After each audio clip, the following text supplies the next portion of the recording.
Blog Talk Radio.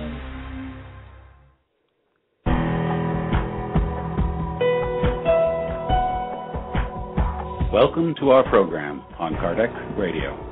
And now, here's our host, Dr. Vanessa Anceloni. Welcome, dear listener, to Kardec Radio. We are here in a live program, very special one dedicated to a book that is becoming quite successful in our international market. The Heart of Religion by three amazing authors, and one of them is here with us. One of them, the main author for us, he is back at Kardec Radio, Dr. Stephen Post.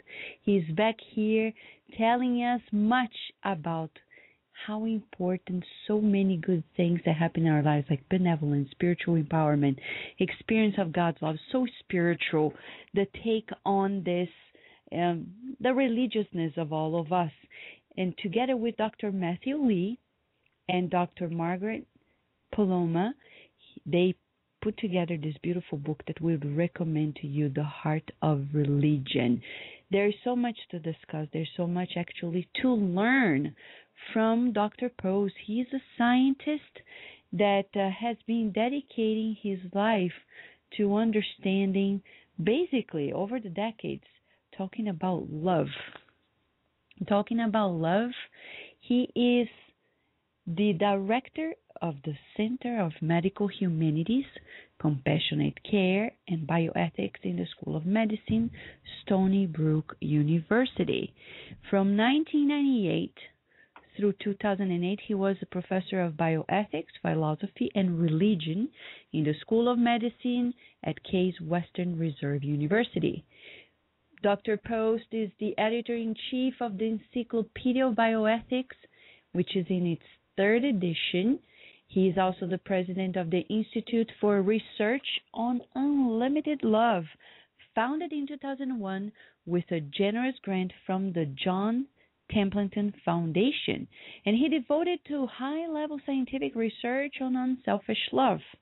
Dr. Post received his PhD in ethics from the University of Chicago Divinity School in 1983, where he was an elected university fellow, a member of the Institute for the Advanced Study of Religion, and a preceptor in the Pritzker School of Medicine.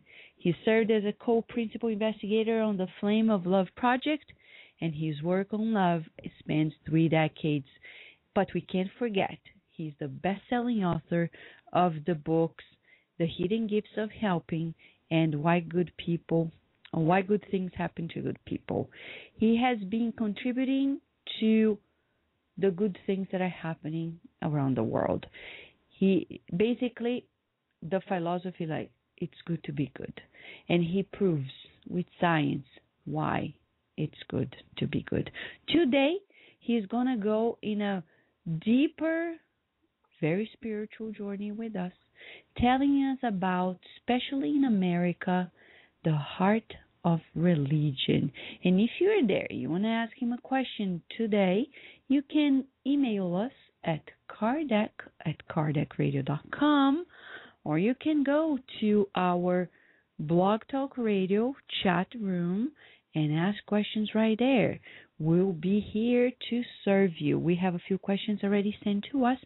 We're going to relay to him. Of course, if you want to call directly, you can, and you just need to call us a toll-free number at 858-769-4705. But before we begin, we have a few announcements to share with you. On October the 19th of this year, in Houston, Texas, the whole day, from 9 a.m. to 5 p.m., the Texas Spiritist Movement is organizing the 3rd Texas Spiritist Symposium, and you can register to participate in this great event at www.txspiritussymposium.org. Very simple, very straightforward. And this November, the November 9th to the 10th of this year, the British Union of the Spiritist Societies are organizing their 4th British Congress on Medicine and Spirituality. We would recommend that you go to their website to get to know more information on days, registration, and location.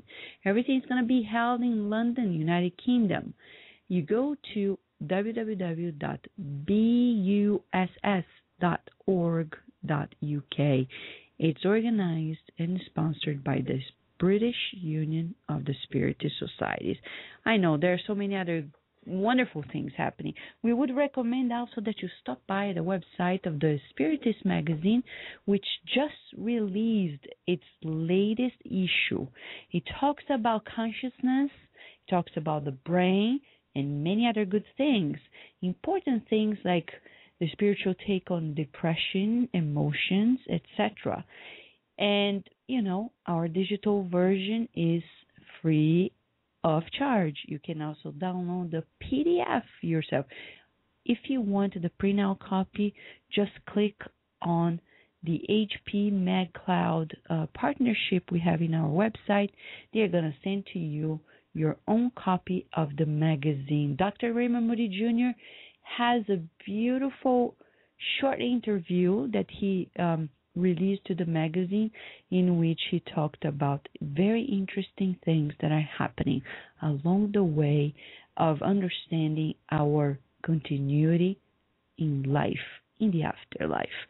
Well, back to our topic today. When we talk about religion, we're talking about things that are beyond dogmas. We want to focus today, though the sensitivity of the topic, we needed to really focus on the most important part of it.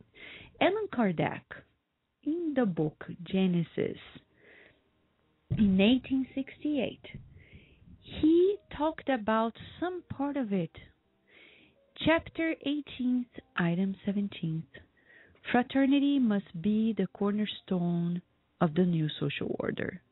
However, there can be no true, solid, and effective fraternity unless it rests upon an unshakable foundation. That foundation is faith, not faith in these or those particular dogmas, which change with the times and peoples who cast stones at one another, because by anathemizing one another, they feed hostility.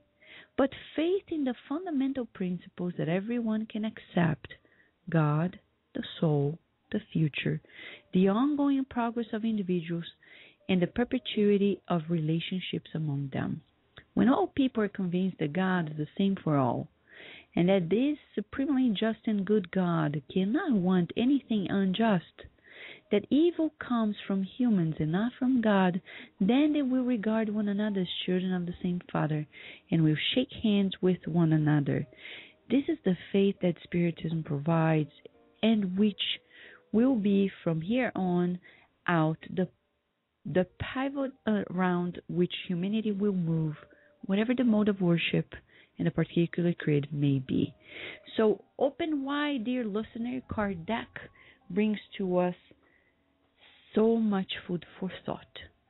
But we want to hear from sociologists, scientists who have been researching in the field, have been experiencing the core of religiousness, and mainly about the spiritual empowerment, benevolence, and the experience of God's love, which is basically what everybody's looking for when they engage into some form of spirituality and religiousness.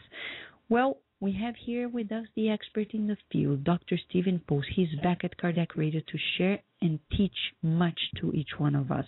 We're going to give a short break, but before the break, there is a beautiful message that talks about the focus in our lives. We are going to set the tone of our program today in this beautiful message, So.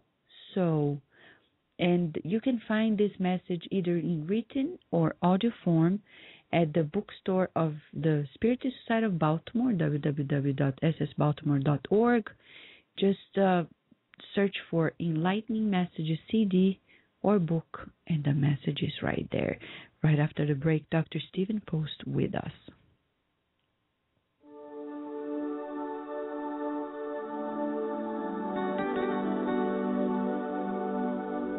So. Each heart is like a parcel of spiritual land. Many will be buried by the stones of prejudice at the side of others who got entangled by the thorns of illusion, needing enormous time to break free. However, think about the good land not in use. This is where elements that generate inertia are found. Abandoned lands, orphaned lands, creatures who are anxious for the fertilizer of faith, souls who beg for a modest garden of hope and comfort. These troubled, forgotten lands will often look for you.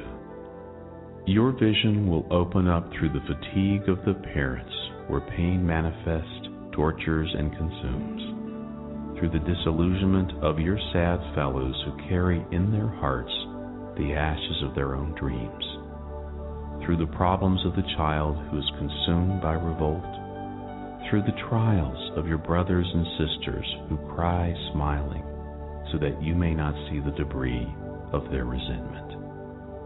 If you can already hear the sublime sower proclaiming, "Sow, sow," you know that charity is the sun that sweeps the shadows.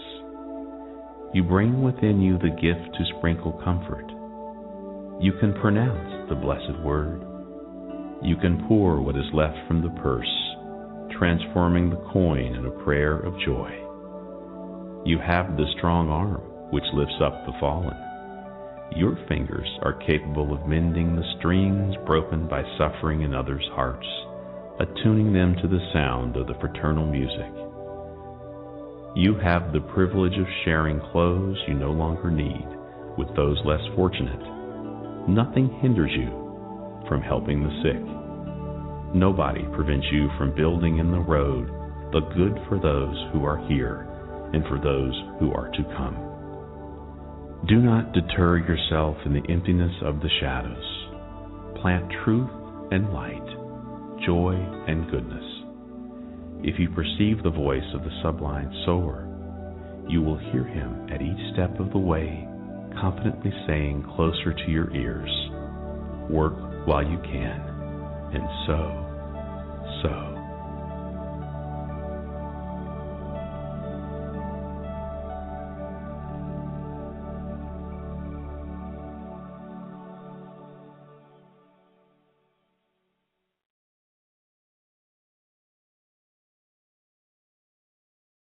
We will return to our program after these messages.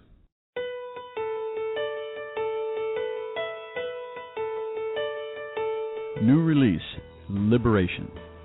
In this compelling narrative, Andre Luiz emphasizes the work of high-order spirits in the effort to convert the spirit Gregorio to the good, an effort that culminates with the unforgettable re-encounter with his mother, herself a highly evolved spirit, wherein he surrenders to the irresistible call of love. The book also contains information on how unhappy spirits act as they try to involve incarnates in their wiles. The spirit author tells of the intercession of high-order spirits on behalf of human beings, demonstrating the divine compassion that grants to all the blessed opportunity to free themselves by means of study, labor, and persevering service in the practice of the good. Buy your copy today at www.ediceiofamerica.com.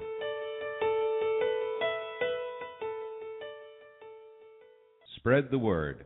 Kardec Radio, to learn more about Spiritism. Want Spiritist books for your children? At Edicei of America, you will find a collection of them. From the best-selling book, Our Father, in which the Spirit Mei through Chico Xavier brought countless poems, stories, and folk tales based on the Lord's Prayer, to the beautiful and educational collection by the author Adelson Sales on Back to School and many others. Buy your copy today at www.ediceiofamerica.com. Nourish your soul with Kardec Radio. If you missed out on previous shows, no worries. We have an on-demand sections of all previous shows and interviews. Go to our website, www.kardecradio.com. Nourish your soul with Kardec Radio.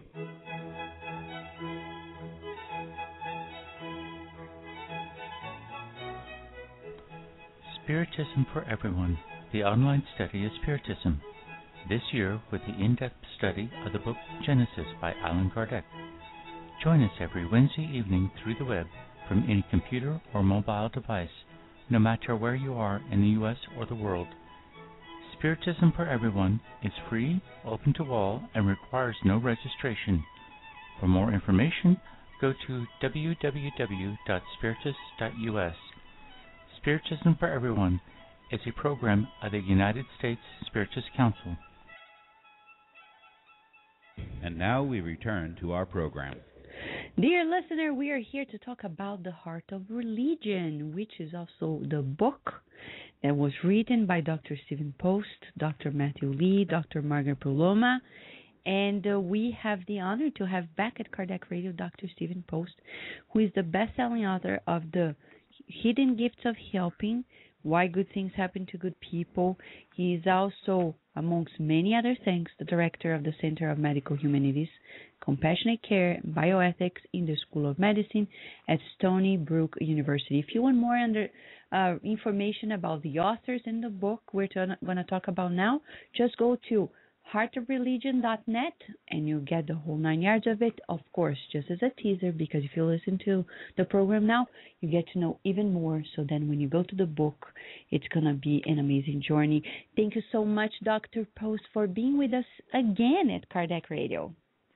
Oh, sure. I enjoy Kardec Radio, Vanessa, and appreciate your tradition, which is really a deep and splendid one.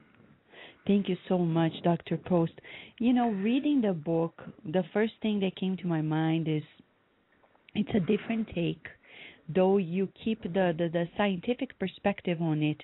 But the two main questions came to my mind when we were reading the book and talking about it was first, why did you decide to write the book, and what was the main goal of the book? Good question, and a pretty simple answer. All these best-selling books have come out in the last 5 or 6 years. All of them are written by neo-atheists, kind of rehashing old arguments against religion and against the existence of a divine healing God. Mm-hmm. So we wondered what would happen if you did the first ever survey. We called it the Godly Love National Survey of adult Americans in this case, although it could be done in many other countries, and I know your listeners are very international. Mm-hmm. But what about a survey that asked people about their experience spiritually of divine love? We wanted to look at that level of American spirituality and understand its depth, as well as the fact that despite all of the neo-atheist writers and the secularization of society, still do people connect with God's love? And we found out some amazing things. Wow, that's quite interesting. So, in this survey, you brought in perspective. It's mostly in America. It's in America, right? Mm-hmm. Yes, it is. So, and I know, despite the fact that you had a few people that are from, you had people from different religious pathways, but majority are Christian, probably representing what America is. Pretty much a Christian country, right? Yes, that's right. That's right. Although the survey was random, scientific, we surveyed 1,200 Americans ages 18 and older. So they weren't all Christians, but it is true that representatively they were, yes. Mm-hmm. Dora and Domic. And then in this book, I know the subtitle of the book that is going to talks about this and much more is Spiritual Empowerment, Benevolence, and the Experience of God's Love. So are these three the main focus in the survey?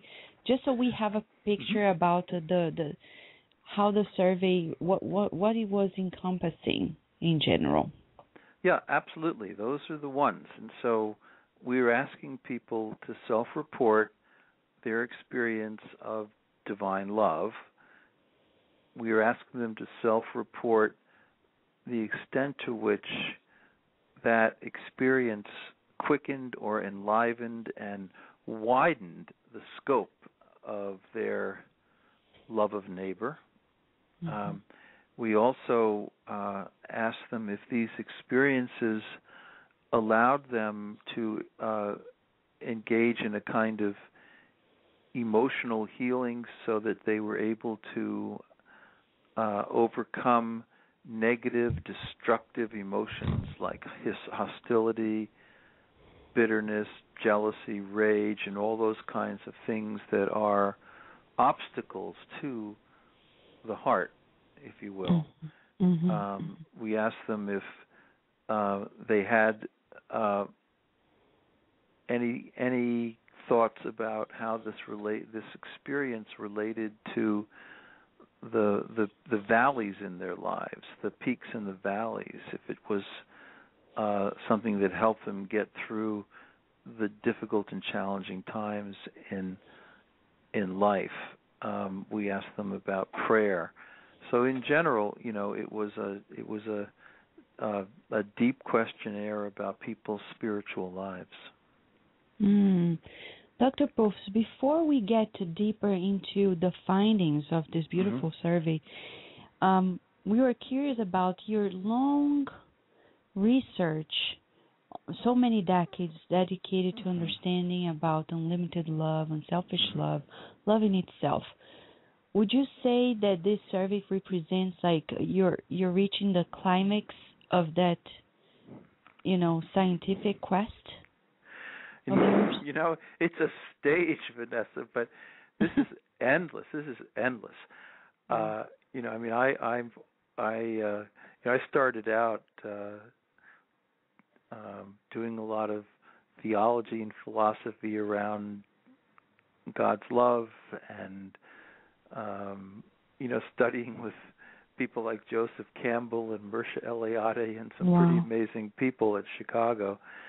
But then I moved it into the world of the deeply forgetful, people with dementia and other cognitive disabilities, because I wanted to understand their experiences of divine love, and a lot of that work has borne great fruits in their lives and their families' lives. But then, Sir John Templeton befriended me in the early 1990s, and we eventually founded, more or less together, the Institute for Research on Unlimited Love. And he faxed me a letter in 2001, and he said, mind you, here's $8.9 million, but I don't want you to spend it all on mere human love, which he thought was unreliable, unenduring, oftentimes very narrowly focused, unwise, and so forth. But he said, spend at least 1/3 of this $9 million on studies of a love far beyond humans, on divine love. And so he was a very spiritual man. And this study that we're talking about today was really an effort to kind of get the pulse of people's experience of divine love. But then, my next project was actually in copy editing, is a book called Ultimate Reality is Unlimited Love. And it's about quantum theory and metaphysics and how it's a plausible argument that the fundamental essence of all of reality is a creative love energy. Wow. So it doesn't end. It doesn't end. The topic does not end. It can never end because it's eternal, you know? And it's so universal too, right? It doesn't stay restricted to any sect or to any particular philosophy or religion. You're talking about something that is the universal search of every human being. It is. Could we say exactly that way? Oh, you put it so well, Vanessa. Thank you. I love the way you put it. This is truth.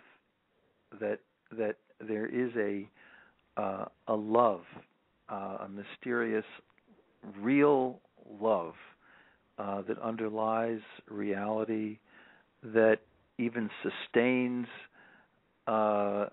all that is, and that we live and move and we have our very being in this love, and we refer to that love, which is purely creative, which is perfectly wise, perfectly enduring. It's always there. It's always as intense one day as it was the last day. One that is perfectly universal and extensive and embraces all human creatures without exception, even if it doesn't endorse some of their actions. But the bottom line is that is the perennial spiritual truth, and it's amazing now to see physicists and mathematicians and philosophers of great reputation at least allowing that this kind of deep view of reality is plausible. The book, The Heart of Religion, is looking at people's experiences of this love, and that's a big piece of the story, but there's even more to it. And I can imagine that once you did the survey, for any good finding, publication is the next step. And when it comes to a publication that goes widespread into the lay public, like the book The Heart of Religion, it's because the findings were quite amazing. Can you start laying out some of them? So I was really surprised by the findings because, when you walk down, a lot of your listeners have, probably been to New York or Washington or San Francisco. You walk down the streets and you wouldn't think that people were as connected with divine love as they are. But, here it is. All right, about 17% of Americans say they've never experienced divine love. Now, that's okay, 13% say, yeah, I experienced divine love, but just once in a while, or maybe even just once in my life, And then 10% say some days, and so they have their days and they have their off days. 14% experience it most days. 35% every day. Wow. And then 9.3% more than once a day.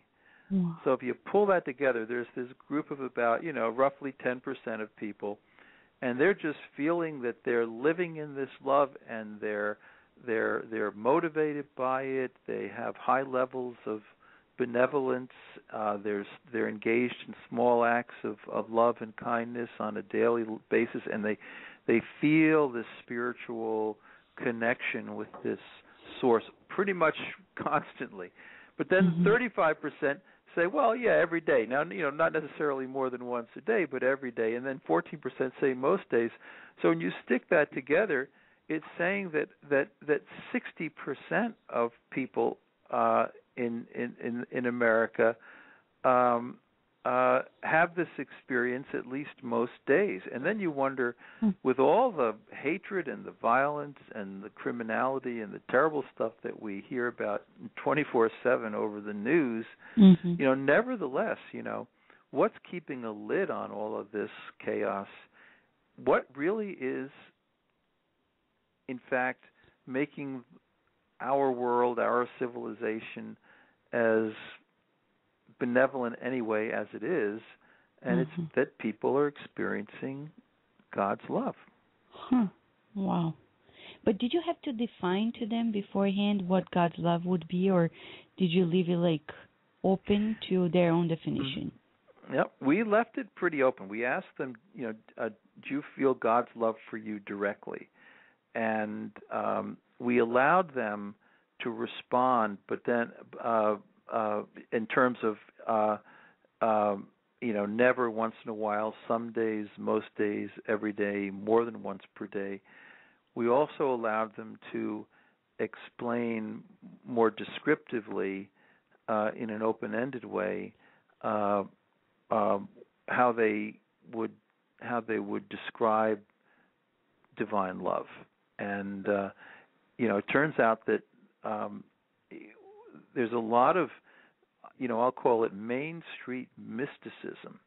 I mean, people really talked about transformative experiences, quantum leaps of consciousness, moments when they felt invaded. That word invaded actually came up quite a bit. They're just sitting there on a chair on the porch, and they feel this mysterious energy around them, and suddenly they're just on fire with this love of all people and with deeper forgiveness, and it varies a lot, admittedly, but it's a very deep spiritual, mystical element, and it tends to have a lot of influence on them, even if they've just had it, once or twice in their lives. It's very formative and shapes them in going into the future, and they have a feeling that despite all of the crazy stuff that's going on in our world, there is God's love that created the universe and reveals itself and will ultimately be unveiled. But though controversial, Dr. Post, we need to ask you this question. Though we know the universality of the concept of God's love, but is it correct to say, I'm not sure even if this is the way I would phrase it, but is it correct that the idea of God's love is very much ingrained in the Christian religions, because Jesus was the first one to bring that idea that God as a father, as a caring parent? Or is it something that you could say, no, though majority of the people you surveyed are Christians, but would you say that this is a particularity of the feeling amongst Christians due to Jesus' teachings on the caring parent of all of us? Well, I think that certainly Jesus manifested this love in the greatest way imaginable. But this divine love is very strong in Hinduism. And indeed, just as strong, surprisingly. We need to do this kind of scale at an international level, and that may be the next step that we take. But the Hindus very, very strongly endorse this, and not just in the bhakti tradition of celestial love. It's very much a part of their view of the underlying energy of the universe and of spirituality and such things. Islam also has a significant and strong teaching of God's love, but it's mainly focused on the Sufi tradition, which is the tradition of love and nonviolence, very much like the Sermon on the Mount in Christianity. However, a friend of mine, William Chittick, who's a professor here in the U.S. but studied at the University of Tehran, he just finished a great book called Divine Love with Yale University Press, and he points out that actually, if you really look at the traditions of Islam, that the idea of total divine love is really the essential one. It's not just the Sufis as a kind of sectarian group vis-a-vis other elements in Islam, but the real Islam is focused on God's love. Now, that's an important message in today's world. Mm-hmm. So I think across all traditions, in the Jewish tradition, the notion of Hesed as God's love, all the mystical traditions in Judaism are filled with the notion of divine love. Buddhism, influenced, of course, and emanating from Hinduism, has a lot of this. African religions, indigenous religions have a lot of this. And so I think that Christianity brings it to the forefront because Jesus really was the perfect example.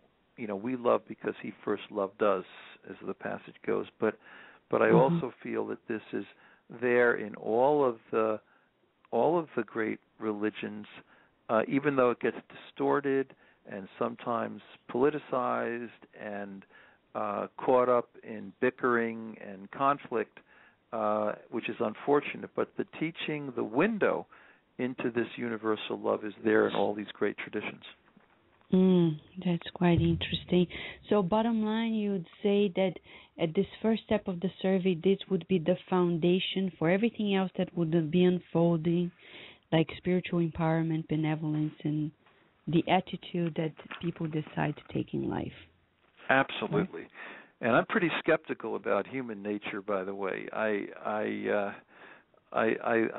read the newspapers like you do, Vanessa, and like all of your listeners do, and I see what human nature is capable of.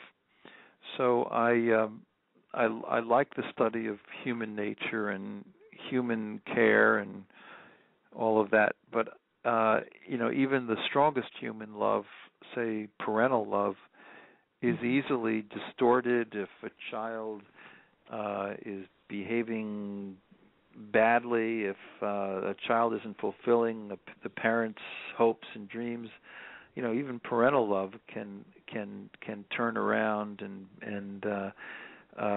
result in some pretty bad abuse. And so there's no form of natural human love that I'm in any way willing to compare with the spiritual love that is given to us in our deepest moments of oneness with the divine. It's beautiful. Dr. Post, we'll give a very short break, but when we come back, we would like to immerse ourselves more deeply into the other findings of this beautiful research, okay? Yes.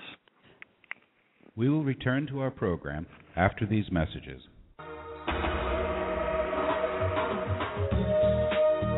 Getting to the Light, Spiritist Therapy for Discarnate Spirits is a small book that offers guidance to Spiritist practitioners and Spiritist counselors. Purchase your copy at www.ssbaltimore.org.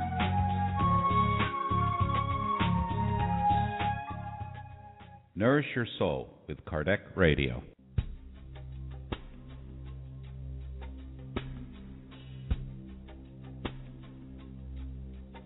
If you missed out on previous shows, no worries. We have an on-demand section of all previous shows and interviews. Go to our website at www.kardecradio.com. Spread the word. Kardec Radio, to learn more about Spiritism. Help prevent suicide by reading and sharing these books with others. 2 great books are available to help in this Kardec Radio campaign to prevent suicide. Suicide, All You Need to Know, by the international Spiritist speaker Richard Simonetti. You can buy your copy at www.roundtablepublishing-uk.com. Also, Memoirs of a Suicide by the medium Yvonne Pereira. Buy your copy today at www.ediceiofamerica.com.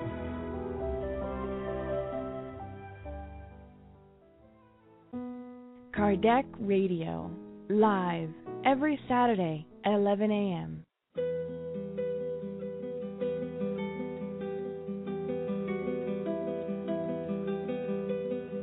Kardec Radio now offers more programs during the week and weekends. Every Wednesday at 5 p.m. Eastern Standard Time, you can follow the beautiful program God at Home with Francisca Kranz and the British Spiritist community. They will brighten your days by doing a God at Home meeting wherever you are in the world, while teaching you how to do the same in your own home with your family and friends. Every Thursday at 7:30 p.m. Eastern Standard Time, you will hear incredibly inspirational Spiritist talks directly broadcasted by Spiritist Network. They will be true educational moments to carry out to immortality.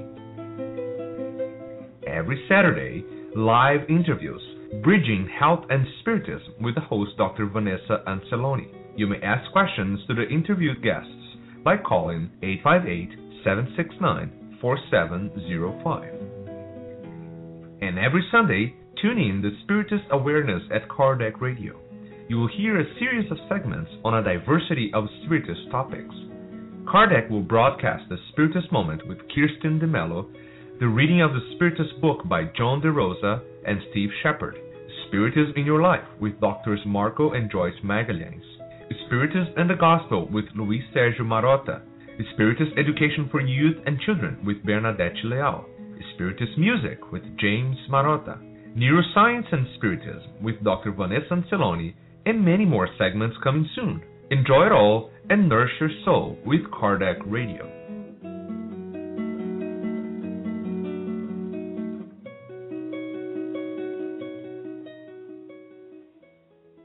And now we return to our program.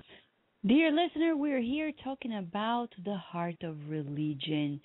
No matter where you are in the world, it's worth stopping by at the website heartofreligion.net to get to know about this amazing book that talks about a beautiful survey that was conducted by the group of authors Dr. Matthew Lee, Dr. Margaret Paloma, and Dr. Stephen Foes, who is here with us today. He's the director of Center of Medical Humanities, Compassionate Care, and Bioethics in the School of Medicine, Stony Brook University, and amongst many other things, he is the best-selling author of the books Hidden Gifts of Helping and Why Good Things Happen to Good People. And this is the book, The Heart of Religion, that was released this year, 2013, that talks about a theologian and two sociologists offer about an in-depth exploration of the connection between religion and benevolence in America. Dr. Post, when we talk about that connection between religion and benevolence, before the break, you were talking about how people experience their divine love, the godly love. Now, how that godly love experience really boosts benevolence in itself first.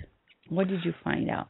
Okay, well, what we found out, Vanessa, and again, great question, of the roughly 9.3% of individuals who report that they experience divine love more than once per day, their rates of giving and of benevolent face-to-face service and helping activity are 2 times that of the rest of the population. In other words, anyone who says that somehow spirituality doesn't matter when it comes to helping your neighbor, what this study shows is that those people who really are feeling the love of God and who recognize the power of that love in their hearts, they are actively helping others. It's not just an internal experience that they have for themselves and doesn't affect the world around them, but in fact they're on the whole tremendous givers. Their giving is double that of the rest of the population. So that's the top 9.3%. That's amazing. I know there is a part of your book that discusses a bit about why you've chosen the very term benevolence versus altruism, because there is a lot of controversy. Every time I myself try to bring that up in the concept of healthcare to my students at the university, they say, but it's hard for us to prioritize someone else's, well-being versus ours. And is that also one of the reasons why you decided not to go to that extreme of doing good? Well, I struggle a little bit with the term altruism because it was designed by social scientists in the 1870s, like Comte and others, really to kind of put spirituality and religion to rest.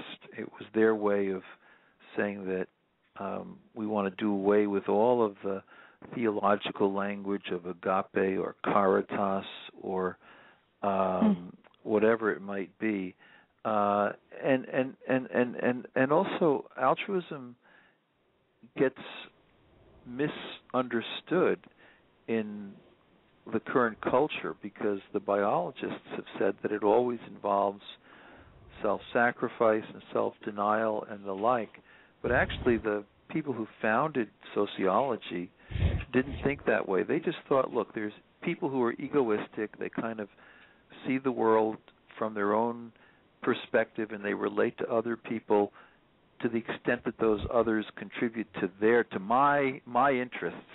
And then there are the altruists who simply believe in relating to other people as ends in themselves, with equal regard and equal concern. So altruism really isn't that extreme a word, but we like benevolence because it's much more part of the spiritual traditions, at least in America. And we also felt that love was an important concept, and we did have a definition of love, by the way, which I can give you. Okay, please do so. So this is my definition. It's actually my definition, and it's been doing pretty well in the theology and philosophy and science. But it's really simple. It doesn't involve a lot of Greek because I love Greek, and I don't misunderstand me, but not a lot of people speak Greek, at least not here on Long Island. So this is an everyday concept of love that I think most of your listeners, whatever their background, can connect with, okay? And here you go. When the happiness, the security, and the well-being of another person come to be as meaningful and as real to me as my own, I love that person. So when the happiness, the security, and the well-being of another person becomes as meaningful and real to me as my own happiness, security, and well-being, I love that person. So whether you're looking out over the crib of a newborn, and I know you're in that process. Yes. Congratulations. Thank you. Whether you're talking about a quiet moment of companionship with a deep friend, whether you're talking about a Dame Cicely Saunders caring for people in hospice or Mother Teresa in Calcutta, the bottom line is people can relate to this, and it's a very, very deep feeling. Some people truly do have this for everyone without exception. Most people are more focused on the near and the dear, but what this experience of divine love did in our study was that it expanded people's range of love. It moved them beyond the nearest and the dearest, without saying that the nearest and the dearest aren't important. They are. But it gave them a much wider sense of the potential to love every person without exception, and not just because they're members of my family or they're my close friends or some other such thing. Wow, that's very deep, and that definition is really all-encompassing, I would say, as you're mentioning it. And I understand also your take on benevolence, but some people would claim, Dr. Post, that if the survey is correlating godly love with benevolence, what about those people whom we know? I'm not talking about a great number of them, but we know quite a few who are not necessarily, they are atheistic, and they don't, and they are benevolent. Right. So you know what I say about that, Vanessa? This will shock your audience a little bit. I would say that divine love sometimes works very powerfully through people at a deep spiritual and emotional level, even if conceptually they deny the existence of that love, or they deny the existence of God. In other words, God's love is stronger than our own cognition. Oh, that's a pretty radical thing to say. So that means that people can be atheistic and agnostic, and a lot of people here and there are, but in my view, I can still respect them, because even though they will not acknowledge it, I think that God's love is using them, and despite themselves, in a certain sense. And there were 17% of people in our survey who said they never experienced God's love. Now, I have to tell you that they were not high on benevolence. Okay, so there are these, people who don't believe in the concept of a divine love or a God and so forth, and they can be very generous. But if you look at the overall statistics, the people who are most active in helping and contributing to the lives of others are the ones who are high on God's love, and the ones who are low on God's love actually have lower levels of benevolence. That's just what the fact of the matter. It makes sense. And then this opens a window for us to bring some of the research you've been doing for so long, especially the ones you discussed in the book Hidden Gifts of Helping, about benevolence, how important it is and how healthy it is physically, socially, at all levels, at all dimensions. So can you just summarize a little bit about the importance of benevolence socially and individually speaking, please? Yeah, well, what the survey showed was that people who experience this love report greater emotional health. In other words, they're liberated. They are liberated from, as I said before, destructive emotions and the like. And so that's a good thing. They feel freer. They feel less stressed. They're more open to the potentiality, to the joy of loving others. The background material in the Hidden Gifts of Helping is pretty strong. So if you look at, for example, a study we did of volunteers across the USA in 2010, surveying randomly, scientifically, 5,500 people, adults, asking them, did you volunteer in 2009? 41% said yes. How much? Oh, about 100 hours a year, which isn't a lot, Vanessa. It's kind of a couple of hours a week on average, right? But then you ask them, okay, did this make you feel happier? 96% report, yes, made me feel happier. 96%. Did it make you feel physically healthier? 68%. Did it make you feel less stressed? 73%.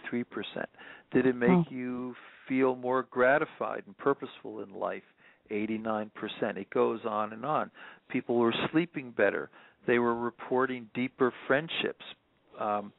So if you could take all those benefits and put them in a bottle in the form of a pill and sell it at the local drugstore, I guarantee you would be one of the wealthiest women in the world overnight, because that's a huge impact. And it's taken very seriously in medical research, because there's no reason for people to bias their responses, since it's all done anonymously over the phone. So this is really great stuff. We know that alcoholics who go dry, if they fulfill in the top 25% range the idea of the 12-step program, the 12th step of helping other alcoholics, and that means at meetings, making the coffee, putting out the chairs and the table, being a greeter at the door, maybe visiting other alcoholics in the community or in a rehab clinic if they relapse.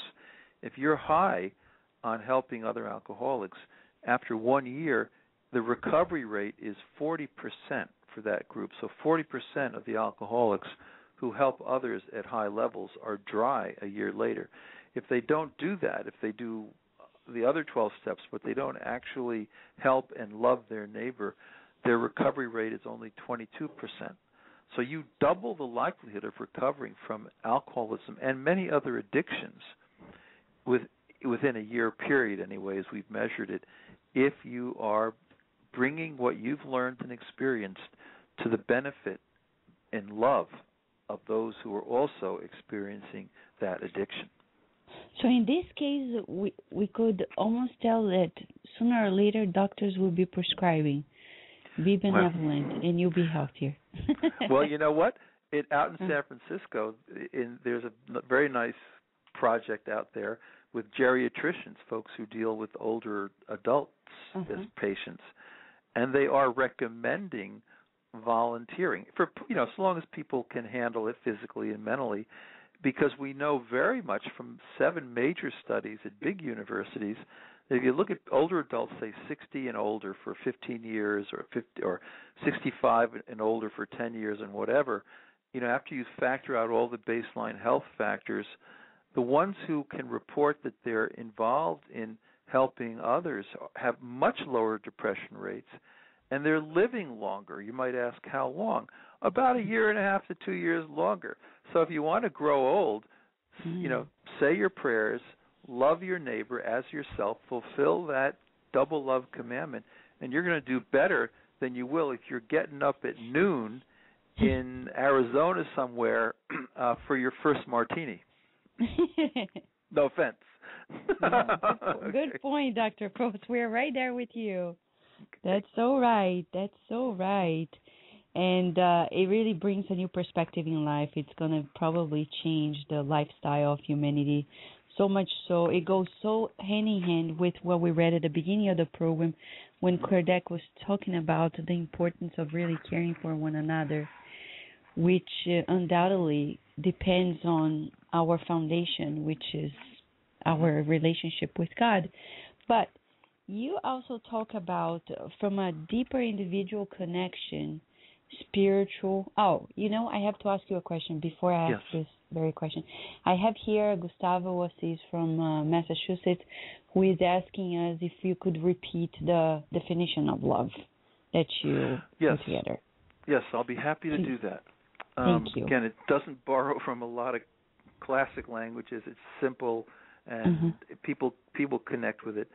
When the happiness, security, and well-being of another person is as meaningful and real to me as my own, I love that person.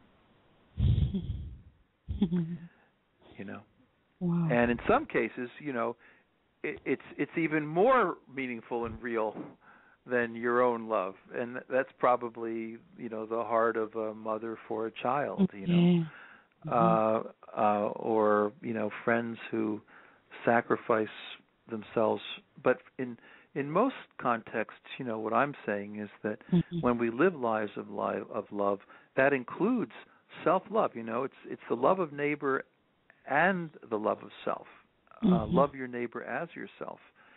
And if we just focus our minds on that, our mental health, our physical health, all benefit because we are liberated from so much of the bad behavior, the negative emotions that surround us.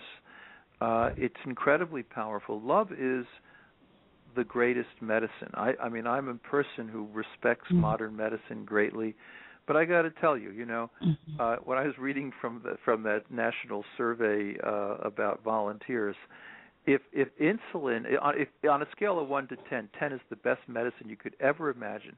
Insulin is probably a 9.5 for the treatment of diabetes, and some drugs are about a 0.05. They hardly have any impact other than placebo. Helping others, loving your neighbor, is probably up there at about an 8. It's very high. It's very high.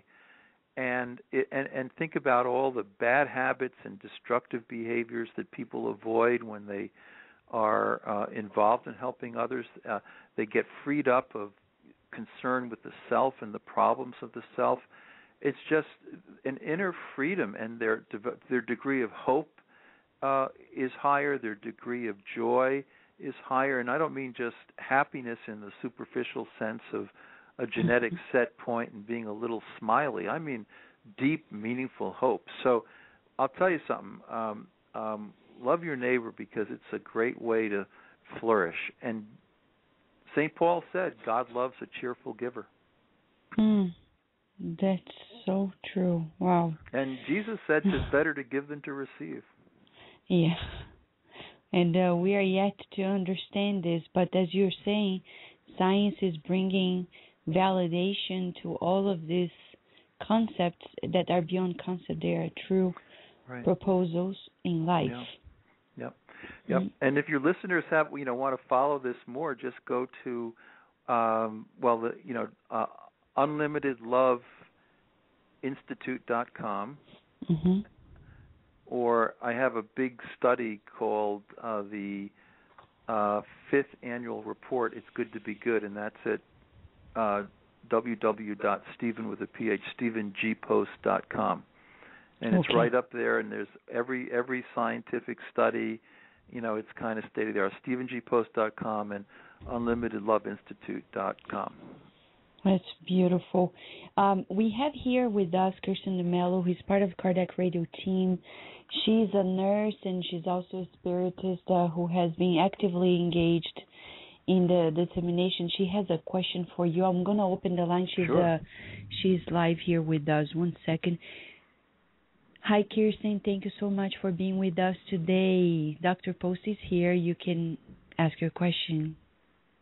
Hi, good afternoon, Vanessa. Hi, Dr. Post. Hi, Kirsten. It's a pleasure. I've been a long time lover of your works and things. And one of the things that have always come to my mind is I deal with, in my workplace, low-income families who they themselves are the ones who require a lot of assistance, but also at the same time we really wanted to share with them the idea that they too can be volunteers, but I found it difficult to find a bridge for them or a way to talk to them about that because it seems as though they tend to be the population who we go to assist. But since publishing your book about It's Good to Be Good, and I apologize that I'm discussing about this book from the past, but how do you approach that community of people who are the ones who technically need the help in terms of material or spiritual assistance, but also they themselves can be volunteers? So how do you approach that with that type of population of people, if you have any suggestions? No, it's a great question. It's a very practical question. There are lots of studies showing that people who earn $20,000 or less annually actually volunteer and give a higher proportion of their income than people who earn more than $20,000 a year. And one of the reasons is because people who are lower income can be more empathic with other folks who are having hard times. The other fact of the matter is that individuals who are churched, who report regular church attendance, tend to be relatively high givers. So the fact that somebody doesn't have a lot of money doesn't in any way preclude them from being exemplary in terms of their love of neighbor. And there are so many remarkable examples of that.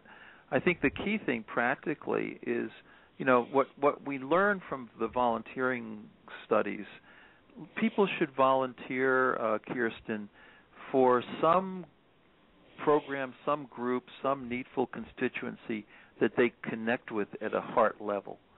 That makes a difference, because if they're not feeling that special calling, and some people, by the way, in our study reported that they experience God's love as a calling to serve a certain needful group.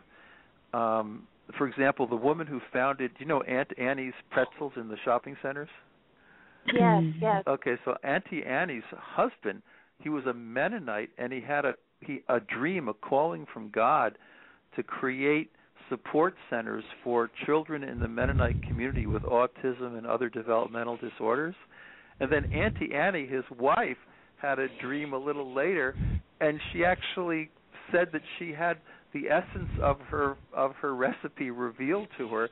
She started selling those pretzels in beat-up malls along Route 80 in Pennsylvania near Lancaster County, and the rest is history. So they people can be relatively poor, but boy, sometimes God uses them to help others in even the most powerful ways. But they should work in areas where they're called to work, and they should also the studies show they should be focusing on their strengths, because if they're not using their talents and their gifts in helping, oftentimes they struggle. They feel like they're spinning their wheels, they're being ineffective. And then the third thing is let them convene together in groups and kind of debrief, share their experiences, and create deeper friendships and relationships based on their helping activity. So those are the three things that really make it work. But I'll tell you, the fact that somebody isn't caught up in a lot of, I call it affluenza. I mean, my goodness, here on the north coast of Long Island, there's a lot of money, and people are constantly out at the mall buying $200 pairs of designer jeans, but they're not happy. It's not making them happy. All the studies show that. Mm-hmm. So you may be not making a lot of money, but you can still do a tremendous amount and find it very meaningful. And I know we serve them, like even the older adults. We serve them. We want to bring Meals on Wheels to the folks who need it. But the other side of it is that it's really great for those folks, for them to be involved in helping. That's why in assisted living centers now, you have whole wings that are devoted to letting older folks, get involved in the local walkathon and print T-shirts and do all that kind of stuff, because they live longer and they're happier. Wow. Thank you, Dr. Post. Thanks, Kirsten. Okay. Thank you, Kirsten, so much for such a practical and important question. Dr. Post, as you're talking about this, it brings to us about the next part of it. I don't know if it's what you found out in your research regarding like the spiritual empowerment, like how much of this experience of divine love leads people into spiritual empowerment. Right. Well, a lot of it does. Not always, but oftentimes people are surprised.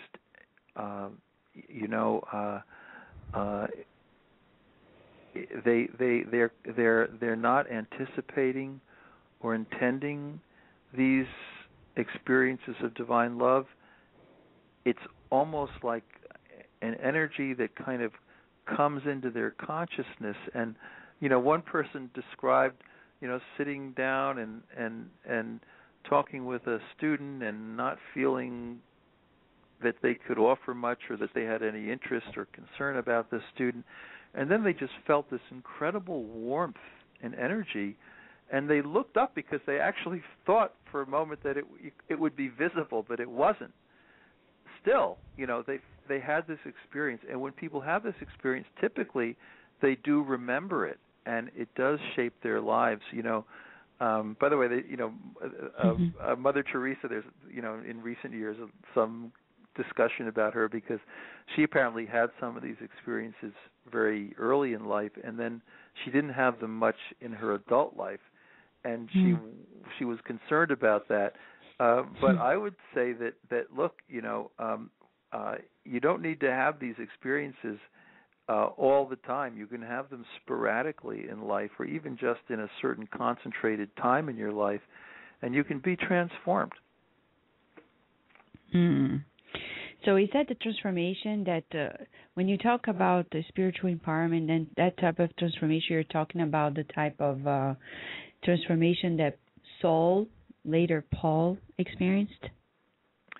Well, that's one paradigm for spiritual transformation. Sometimes it's all of a sudden. I mean, for St. Paul, he's on the road to Damascus and he gets knocked off his horse.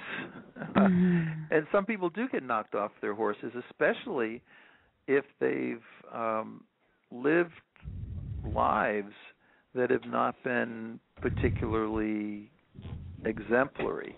But for other people, it's a much more subtle, quiet perception of divine love, which doesn't knock them off the chair, but they nevertheless feel that it's very real, and they're astonished by it. So people have different kinds of experiences, but the experiences are generally pretty deep and pretty lasting. Of course, obviously not always, not consistently so, but they have a kind of enduring quality, and people are able to remember even the fine details, how the sun was shining through the windows, who was in the room, what time of day it was. They can somehow, their memory lays these experiences down pretty deeply, which suggests that they're very profound and very emotional. Wow. Dr. Post, we'll go to our last break, and when we come back, we'd like to talk about how impacting the findings you had in the servants can be in our society today. Okay? Sure. We will return to our program after these messages. Books of Andre Luis. Through the hands of the most prolific medium of all times, Chico Javier, the spirit doctor Andre Luis wrote a series of books that unveil the mechanisms of life and life after life. From the best-selling novel No Solar, Our Home, to And Life Goes On, the reader will find illumination for a fulfilled life on Earth as well as immortal happiness. Check the many titles available at the international distributor, EDI CEI of America. Their website is www.ediceiofamerica.com.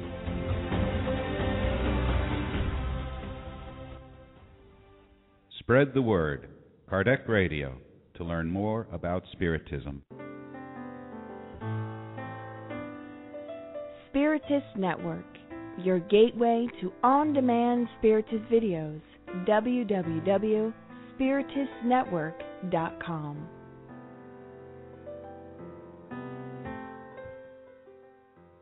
Nourish your soul with Kardec Radio.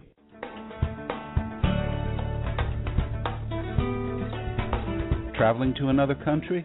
Immigrating elsewhere? Prepare yourself by reading the book Among Brothers of Other Lands, in which several loving and wise spirits wrote through the hands of Chico Xavier and Waldo Vieira, telling all of us the tips and hints of a successful transition to a new land. Buy your copy today at www.ediceiofamerica.com.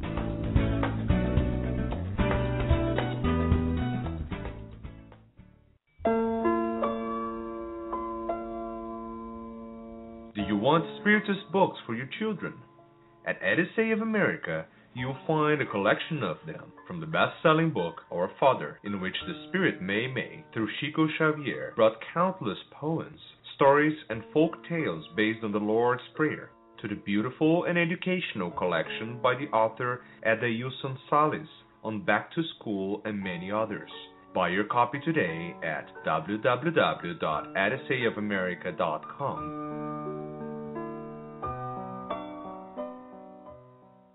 And now we return to our program.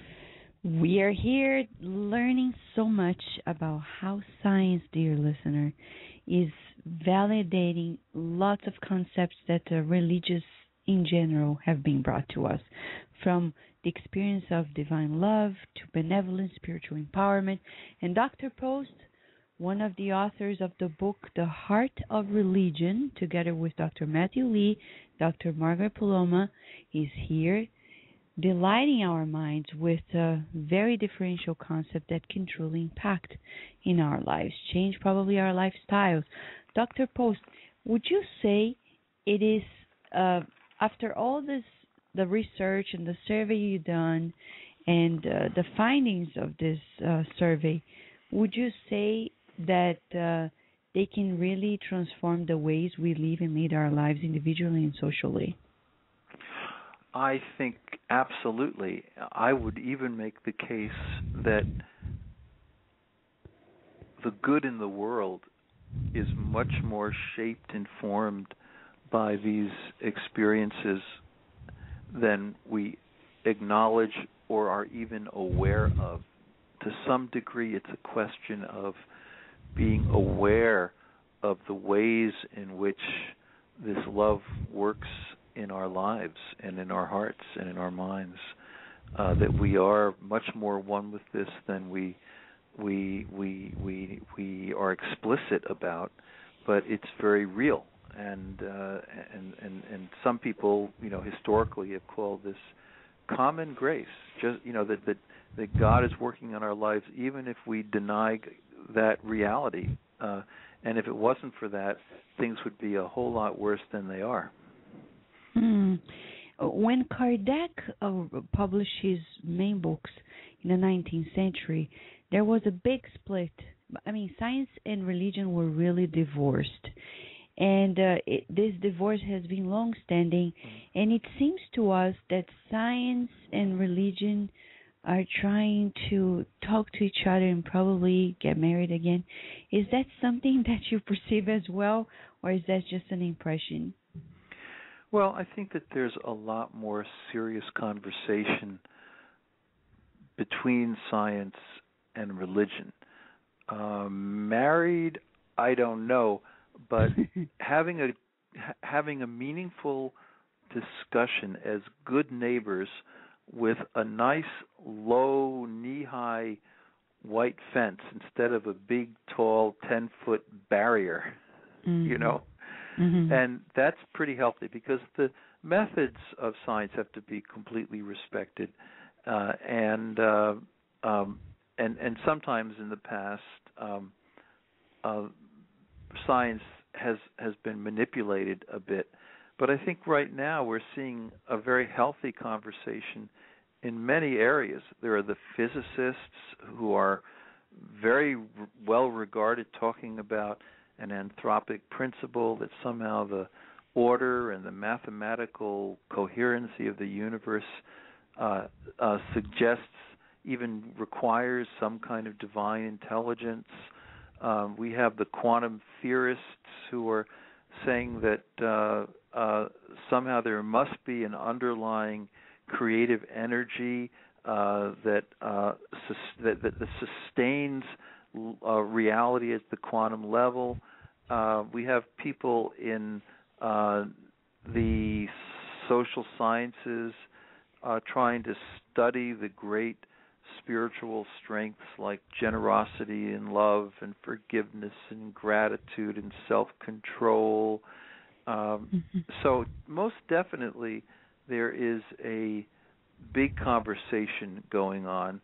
And in the final analysis, what I think is that a lot of the perennial truths of the spiritual traditions that some people have kind of dismissed as just ancient history sacred studies, things that they've put aside in the name of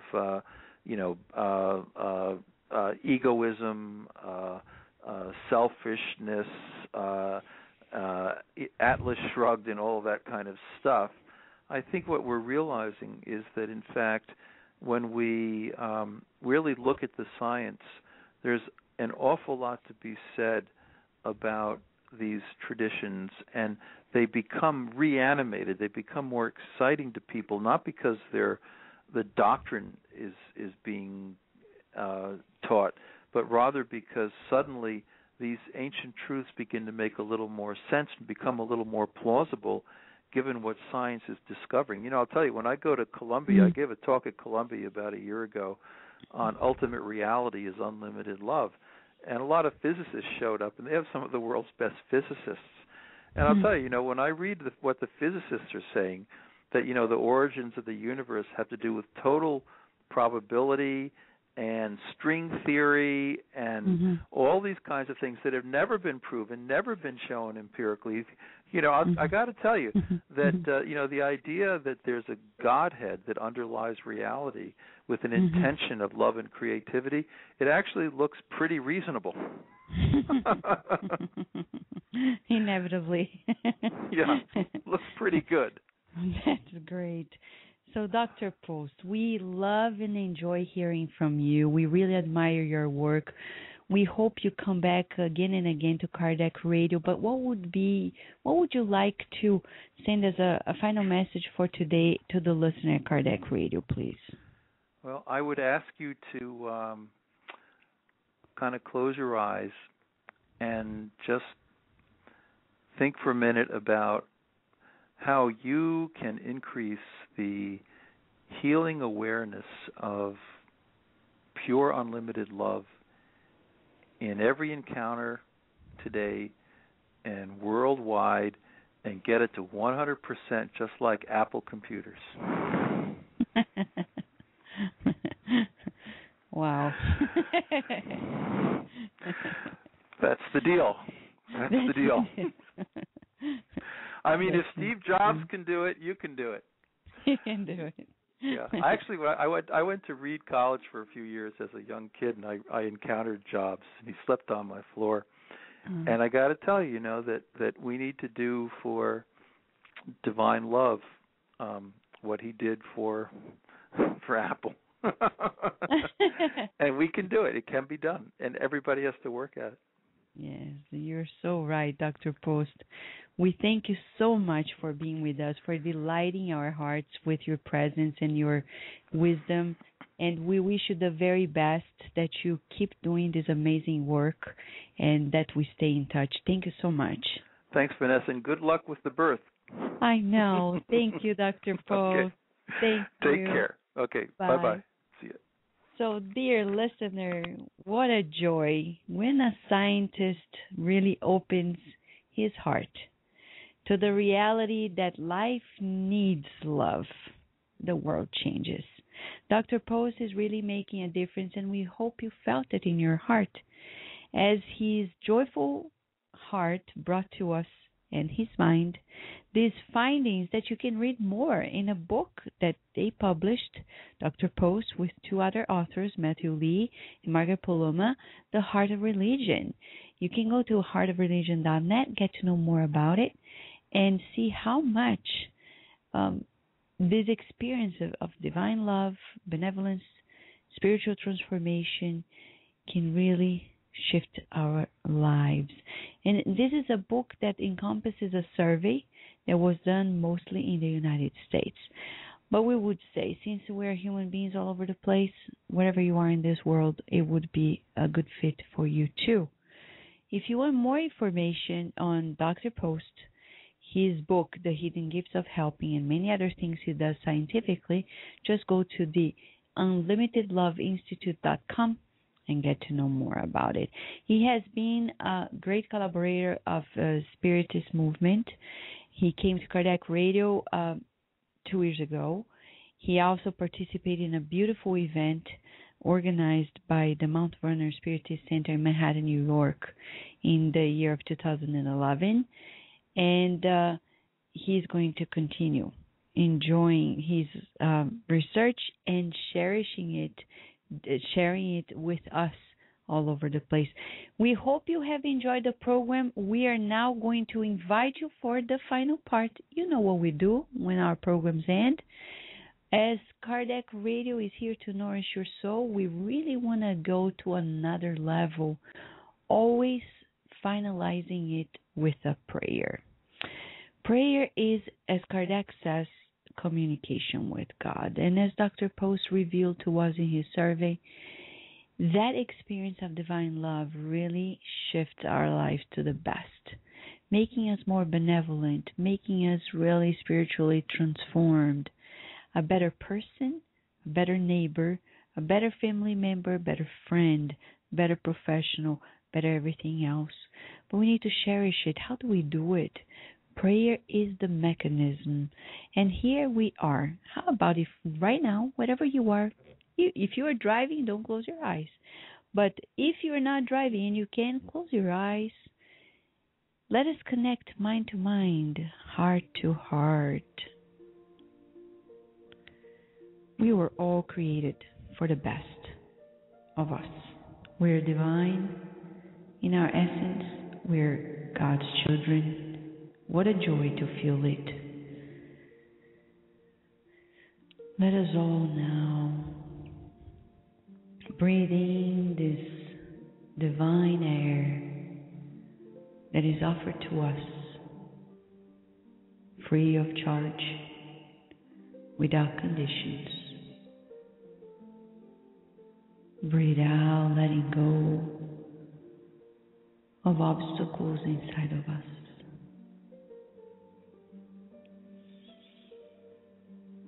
Feeling the divine touch. Let us immerse ourselves in this beautiful connection that sustains our lives. Dear Mother, Father God, we are truly happy, for today we've got to know how your mercy is all-encompassing, inspiring great minds to lead us into greater understanding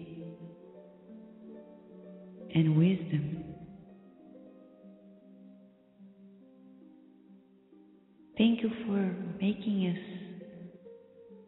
immortal, destined to progress,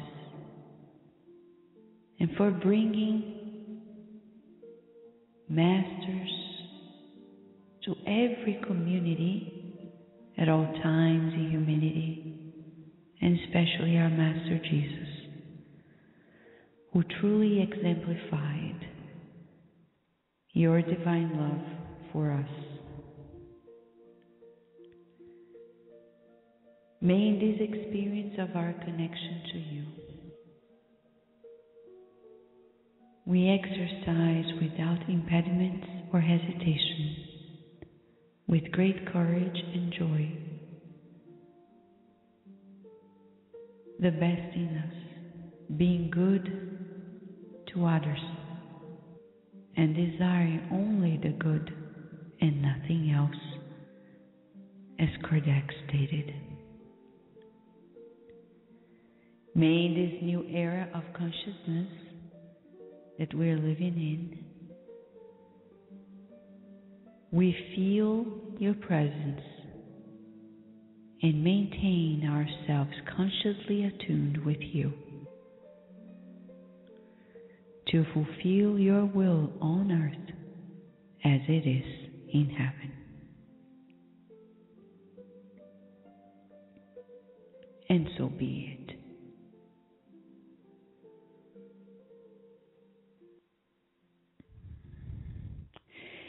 Dear listener, we hope you have enjoyed. If you missed anything, just go back and listen to Kardec Radio again. the program is always on demand. And can you believe it? Thanks to the efforts of Daniel Santos, we have Kardec Radio now on TuneIn Radio application. If you want to listen to Kardec Radio's programs, you just go to your Apple Store and to your App Store and download TuneIn Radio. TuneIn Radio is a great way for you to listen to Kardec Radio's program, or at iTunes, or our website, KardecRadio.com, or blogtalkradio.com. It's everywhere over the internet. It's impossible to miss it. We have all the programs since day one of Kardec Radio in 2011, and this program that we had today talks about so many good things, and especially the definition of love given by Dr. Post. Rewind the tape, meditate, do your best, be your best. We wish you lots of blessings, and in a week we have a beautiful program about Spiritist books for kids and youth with Sarah dos Santos.